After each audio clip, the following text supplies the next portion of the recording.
¿Andás bien? Bien, bárbaro. Últimamente tremendo, porque últimamente te invito para sorprenderme, para decir, che, el otro día dijiste algo acá en el programa y se está cumpliendo todo. Quiero recordarles que nosotros invitamos a Marcelo la otra vez por el tema de Venezuela. Cierto. Por todo lo que estaba pasando con Guaidó y toda aquella revolución que ¿se acuerdan? Bueno, que hubo hechos lamentables también. Y en el momento de la nota salió el tema de Lola. Pero a mí me gustaría... En marzo, ¿eh? Pues. Sí, no sé si les parece bien. Vemos lo que pasaba el 6 de marzo, un cachito, ¿no? Y después repasamos. Insúa tiene un montón de datos y Marcelo me imagino que también. Bien. Mirá. En el caso de Lola es diferente, ya hace más de 3 años que sucedió. Digo, uno hace como un clic y trata de abrirse. Lo que pasa no me ha terminado de cerrar el caso. O incluso yo hace unos años estuve acá y me preguntaste lo mismo y para mí es un caso que se resuelve. Para mí es un caso que la información está allí y no la han manejado adecuadamente. Para mí no han vinculado eficientemente y científicamente los datos que tienen.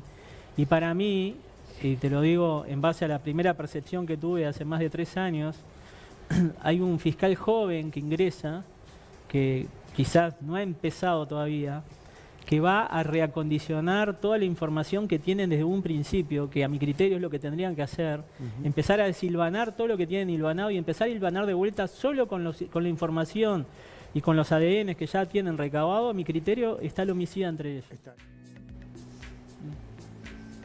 No hay nada que agregar. No, bastante bien. Era eso.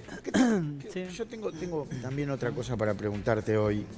Y si generamos otra vez lo mismo, es tremendo. Porque yo me imagino que para vos también debe ser un poco indignante o frustrante que cuando vos decís algo o sugerís algo, no te den mucha bolilla. O no actúen en el caso.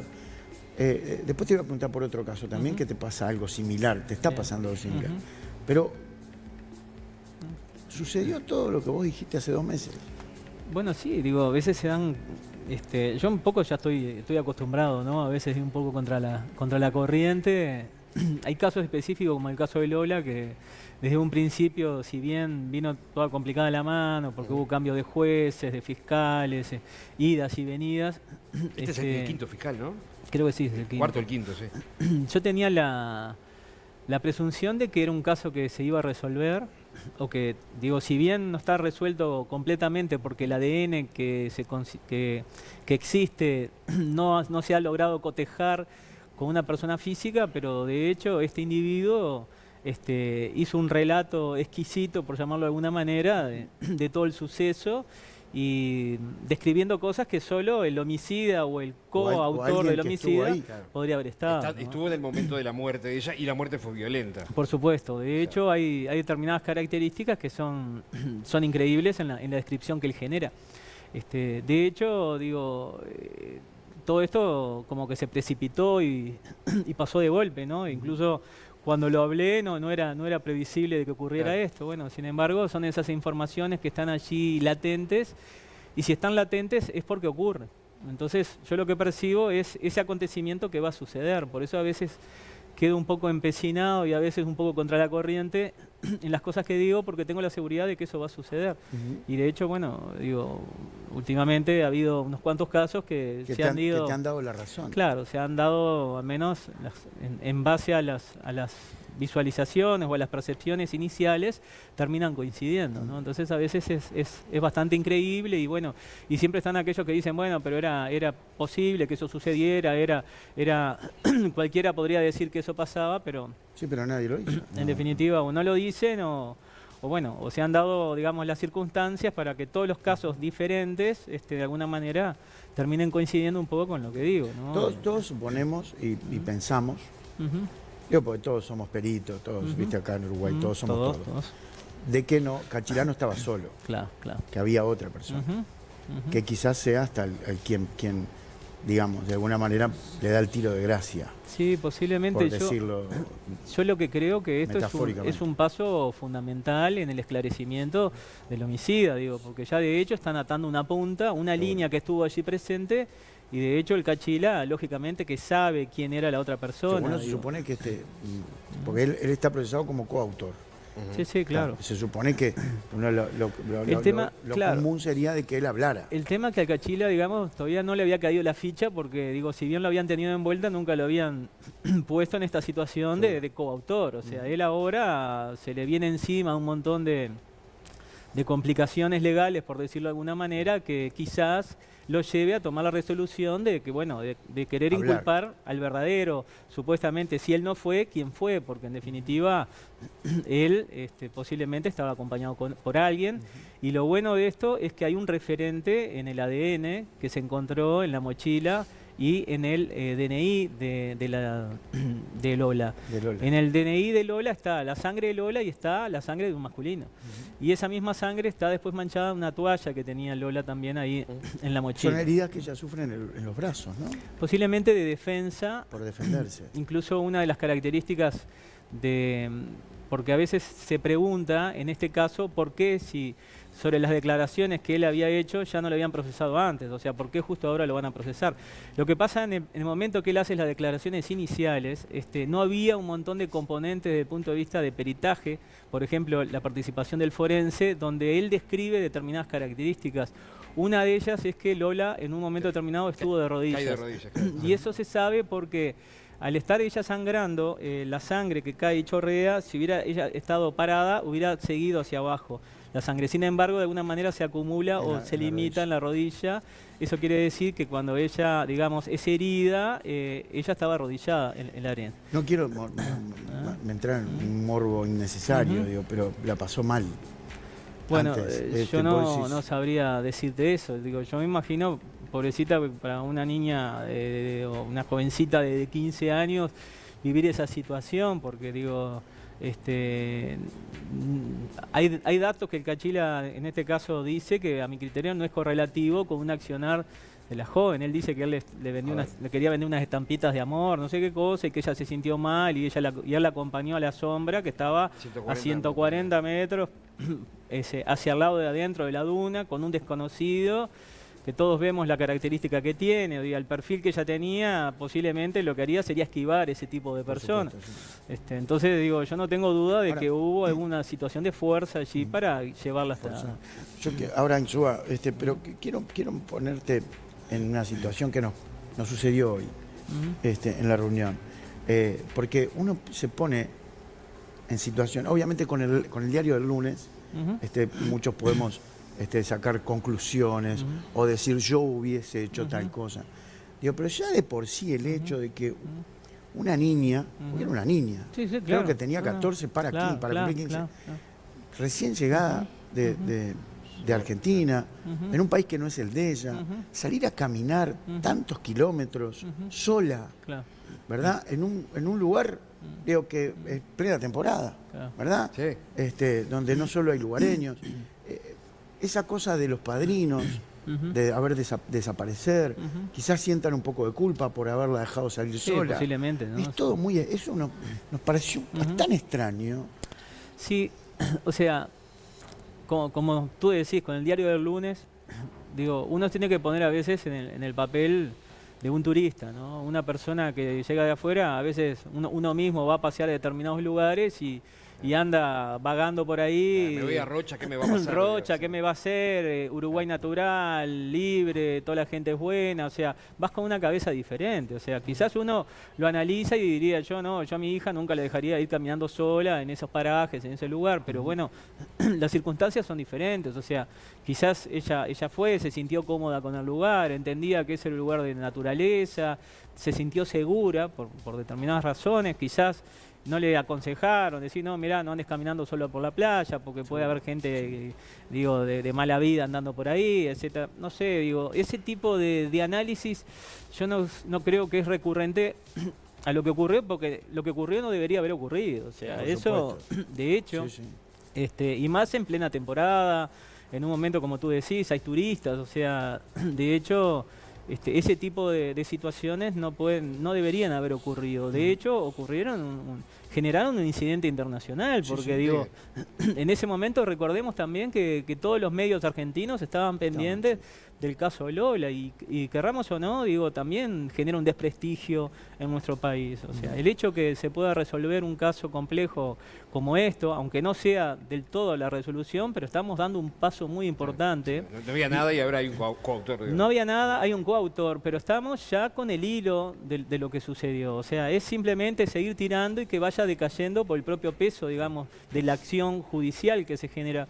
Porque tengamos en cuenta que el Cachila, por lo que se sabe de testimonios, él generó un movimiento después que lo habían, digamos, entrevistado o interrogado la primera vez, que fue venir a Montevideo, empieza a vender todas las cosas. juntar sus petates, vender sus cosas e irse a Rivera, como que se había mandado una macana.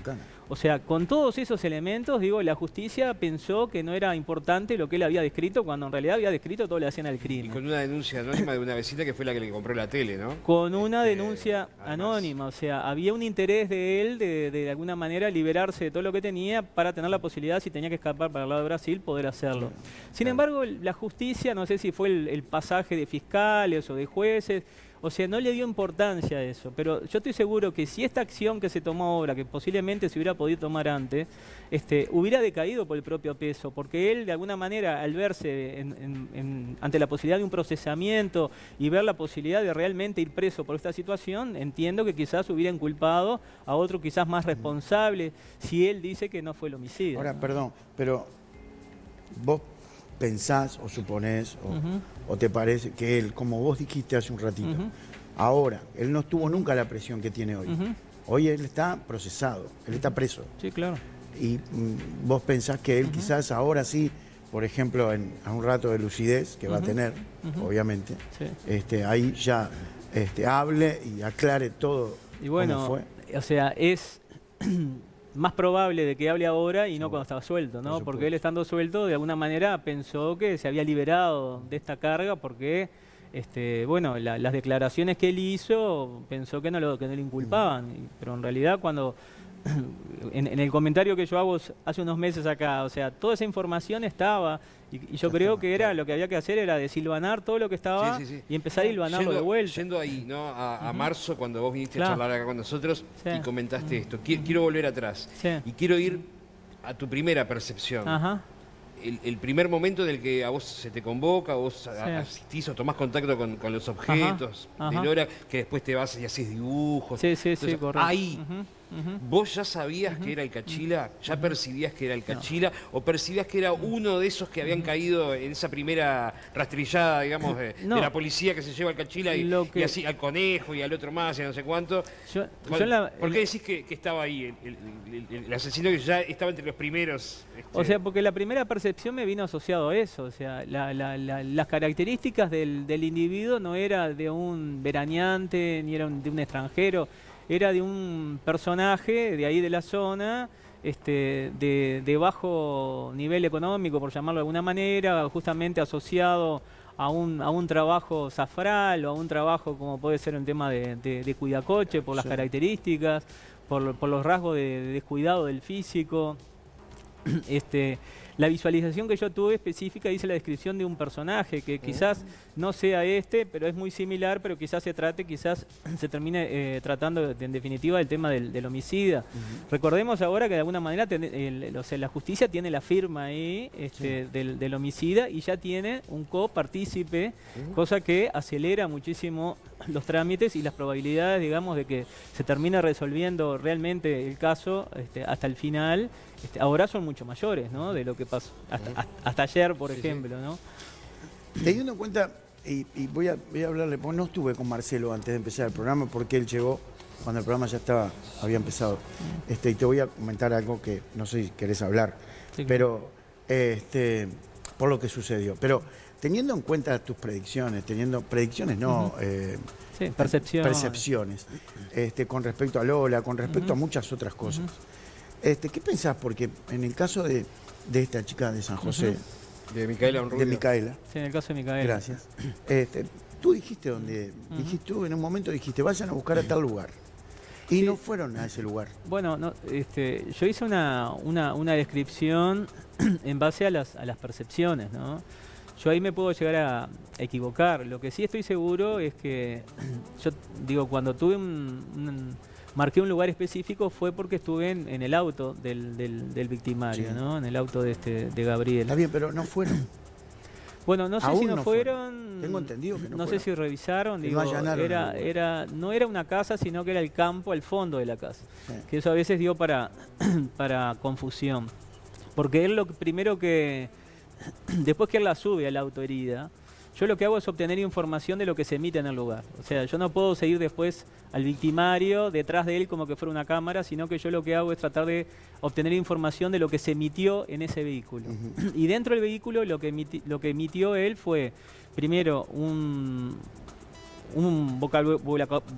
vocabulario muy obsceno en relación al daño que le iba a generar a ella, ¿no? Ella ya estaba herida atrás y él sale en el auto y se traslada por una ruta por la forma en que anda. Enseguida se viene la imagen como de dos personas mayores en un primer plano, como una casa de fondo, y atrás como que fuera un monte y un arroyo.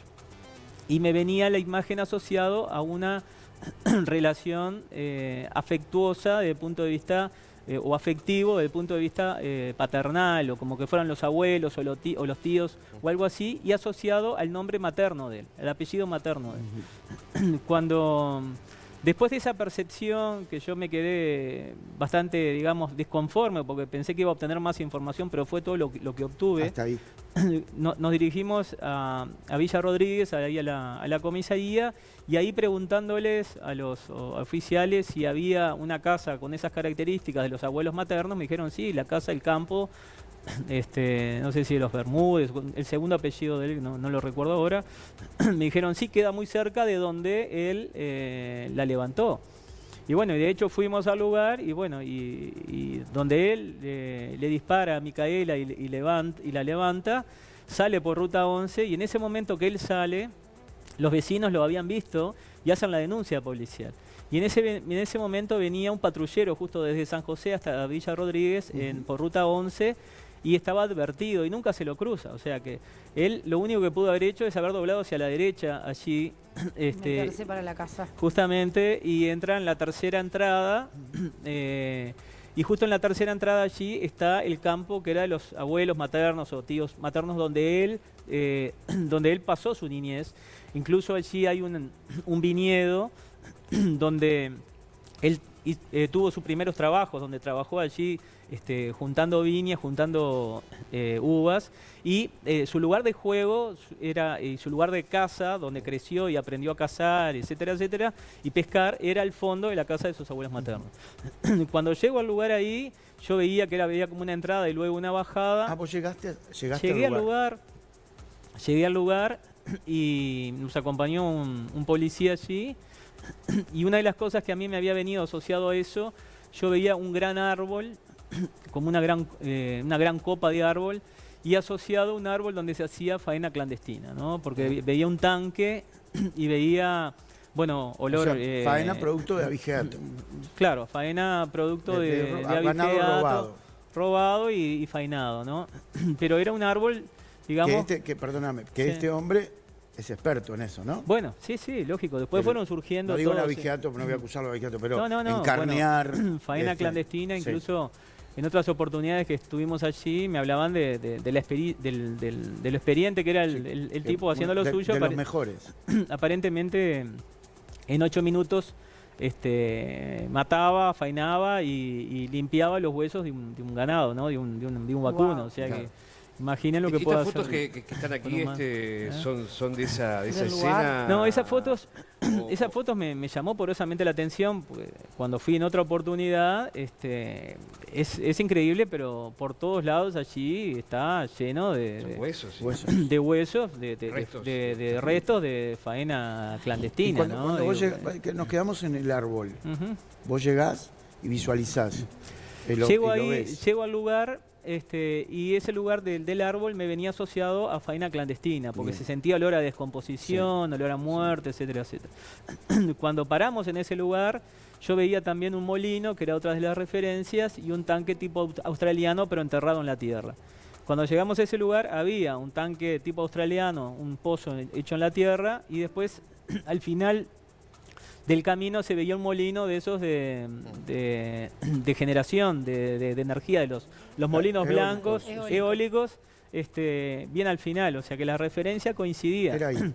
El lugar donde podía haber ido él coincidía. No se investigó a fondo. Bueno, yo no sé porque entramos ahí y cuando llego al fondo estaba el arroyo y el monte ese que yo veía, y cuando empezamos a arrimarnos al monte se empezó a sentir olor a ruido a moscas y cosas, y nos arrimamos y había un vacuno ahí muerto, faenado clandestinamente, porque están los huesos y se ve que le sacan las partes blandas y un olor bárbaro. ¿Y eso no meritaba una orden de allanamiento? Bueno, aparentemente, digo... No quizás tu percepción, olvidémonos, yo no capaz sé, que el juez digo, ahí es totalmente escéptico, dice, no, te lo dijo a Cuitamacho. Claro. Bueno, pero hay un... No, o sea, por las características a mí, digo, el individuo conoce eso al dedillo, conoce todos los pasajes. Sabía... Además, él dijo, jamás la van a encontrar. Bueno, él dijo, jamás la van a encontrar. O sea, él sabía que esta vaca estaba muerta ahí hace 3 semanas. La otra, que estaba más allá, estaba muerta hace 2 meses. El otro bicho estaba muerto hace 5 meses. O sea, digo, yo lo que voy, o sea, trato de sacar conclusión en base al peor panorama, por decirlo de alguna manera, ¿no? Pues incluso la primera percepción inicial que accedo a las prendas de ellas era realmente bastante maquiavélica toda la experiencia que tuve, ¿no? Porque era como que era un experto con el cuchillo y como un baño de sangre, una cosa... Además, debido también a lo que nos acabas de contar, o sea, la historia pasa porque ella llega al lugar todavía viva. Porque vos percibís que ella estaba viva en el asiento de atrás, pero lastimada... Eso no podría decirte yo, sí sé que él la levanta y la insulta, yo no sé si ya estaba viva o estaba muerta. Bien. Lo que el testigo dice es que ella, lo que escucha es que le dice en la ruta, le dice, Gabriel, fíjate bien lo que vas a hacer, o no hagas eso, Gabriel, es lo que escucha, y los disparos, ella grita y después cuando él la sube aparentemente ya no gritaba más. Lo que tenemos que tener en cuenta también es que yo estoy seguro que sí, lo que él iba a hacer era hacerla desaparecer. O sea, el lugar donde el testigo lo vio discutiendo era el último lugar donde hay una casa antes de agarrar Ruta 11. O sea, posiblemente ella presintió lo peor y le abrió la puerta y se le tiró. O sea, y ahí fue donde él tuvo que parar necesariamente y discutir, se quiso escapar, y discutir con ella, y fue donde le disparó. Pero si a él no lo hubieran visto ahí, digo, ella hubiera sido una desaparecida más y él estaría libre, ¿no? Porque no lo podrían haber vinculado a la desaparición. ¿Se resuelve el caso este? Yo creo que es un caso muy complejo porque tuve oportunidad de ir y bueno, y realmente todo el entorno está así como se ve, ¿no? O sea, son montañas de hueso, montañas de cosas, tipo un vaqueano, hay todo como una industria allí de eso, y lo veo muy difícil por las características. Yo de todas maneras tengo fe en que se pueda resolver. Lo que yo entiendo que ahí es necesario armar una especie de equipo multidisciplinario como para que genere una búsqueda más específica y no tan general como se está haciendo. Yo a uno de los peritos que escuché hablar y explicar del tema de que obviamente mucha gente quiere colaborar, claro, y mucha gente sale a buscar, digo, pero mucha gente no sabe lo que tiene que buscar, claro, porque no se sabe cómo está el cuerpo, el color, claro, bueno, en sí, qué estado. Hay muchas características. Digo, por ejemplo, una de las cosas que yo entendí que podría ser factible de búsqueda, incluso conseguí muestras iguales como para generar una búsqueda con detectores, es que ella en abril del 2017 se colocó un DIU de cobre. Ajá. Y eso es un metal que puede ser factible de ser detectado si se ajusta a un detector. ¿Se hizo eso? No, aparentemente no. Yo incluso llevé muestras iguales a lo que ella tenía por el gramaje, el tipo de cobre que conseguí en salud pública iguales. Sin embargo, no se generó y no sé la policía si ha generado búsqueda con eso, pero digo, puede ser una buena opción para buscar una aguja en un pajar, ¿no? Porque estamos hablando de que es un caso es un caso muy complejo por las características y no nos extrañemos de que haya 2 o 3 personas más desaparecidas bajo circunstancias similares. ¿Ahí en ese lugar? No te extrañe porque digo, hay una muchacha en el ¿Percibiste 2004 algo de eso? y yo cuando llegué al lugar... Había más gente, digamos. Para mí hay algo más ahí. Él estuvo vinculado con una desaparición en 2004. Sí. Y se maneja otra hipótesis, hay una muchacha de Santa Lucía, ¿no? Que también desapareció, que aparentemente había tenido alguna relación con él. Digo, pero entonces justamente yo creo que a diferencia de otras veces está digamos, el posible homicida, ¿no? Porque digo, de hecho, y bueno, lamentablemente, digo, él niega todo y dice, y tiene la seguridad de que no lo van a encontrar, ¿no? Pero es un caso extremadamente macabro, complejo, por todas las características que eso infiere, ¿no? Sí. ¿Puedo volver atrás un segundito? Perdón por cambiar de historia de vuelta, pero me quedé con una espina en el caso de Lola, ¿no? Que vos detallaste cuando viniste en marzo acá, todo lo que dijiste, lo que vimos, entre ellos la figura de un fiscal nuevo, un fiscal joven, decías vos, un fiscal nuevo. Fue lo que pasó. Subió el último fiscal y al rato, digámoslo así, se aclara el asunto, cae en Cachila. Claro. ¿Cómo lo percibiste eso? ¿Dónde aparecía en tu visión, en tu percepción? Eso Esto fue muy concreto, ¿no? Sí, es que me venía como una información encapsulada. ¿Viste? O sea, es como que tú agarrás una tanza, empezás a tirar y te empieza a venir información. Y en ese tire de información me vino asociada la imagen de una figura, de un fiscal joven, y enseguida del ingreso de ese fiscal como una resolución como inmediata asociado al caso de Lola. Entonces por eso fue que lo dije, pero es como información adjunta, porque cuando suceda... Pero muy concreta. Es muy concreto, pero cuando sucede, eso genera como una explosión de información y eso va hacia adelante y hacia atrás en el tiempo. Entonces, ahí es donde yo capturo esa información emitida, que quizás sea generada por los mismos medios de comunicación, ¿no? Porque eso también expande, digamos, esa onda. Estoy hablando de lo que es la física cuántica, ¿no? Claro, que es, claro. en base a lo que yo, digamos, hago mi trabajo o creo hacer mi trabajo, ¿no? Marcelo, ¿alguna vez fuiste consultado o fueron a hablar contigo familiares de desaparecidos en la dictadura? No. No, o sea, hay una cosa para aclarar que es importante, que yo los aportes que hago es en casos que no han pasado más de 2 años. En el caso de Lola, porque ya hace 4 años que colaboré, pero cuando han pasado más de 2 años se hace muy difícil poder sustituir la percepción por cosas existentes. Porque ¿qué pasa? ¿Por qué no trabajo en casos de más que no hayan pasado más de 2 años? No es porque no se pueda obtener información. Lo que después se hace prácticamente imposible es sustituir esa percepción o esa información por cosas existentes. O porque cambió el entorno, el testigo ya no está, o sea... En definitiva, es muy complejo y es muy difícil y es como perder el tiempo, por decir de alguna manera, porque yo puedo darte mi opinión, pero después no se puede, claro, no se puede corroborar desde el punto de vista científico. Disculpame que te estoy dando la espalda. Desde el punto de vista científico y entonces no tiene sentido, ¿no? Pasa a veces con esos casos que han pasado muchos años y me piden colaboración y bueno, yo les explico, ¿no? Que quizás información podés obtener, pero después no se puede vincular a investigación científica. Hoy. Claro. Después de tantos años. Es así. Marcelo, muchas gracias. No, por favor, de verdad, un verdadero muchísimas placer. Gracias a ustedes. Dale. Señores, Marcelo Acuistapache, el aplauso para Marcelo. El agradecimiento grande por estar siempre